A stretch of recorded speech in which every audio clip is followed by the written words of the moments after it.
Hi, nandito kami ngayon sa Jade at 16 dito sa M Resort at ito ang mga pagkain namin.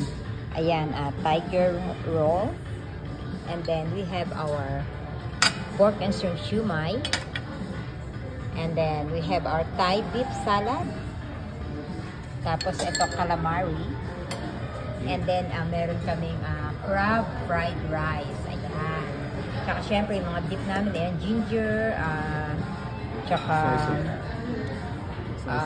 ayun, meron din kaming miso soup. Ayan, okay. Ito, meron silang special ngayon actually. Buy one, take one. Pag nag-order ka nung shumai, ito kasama siya.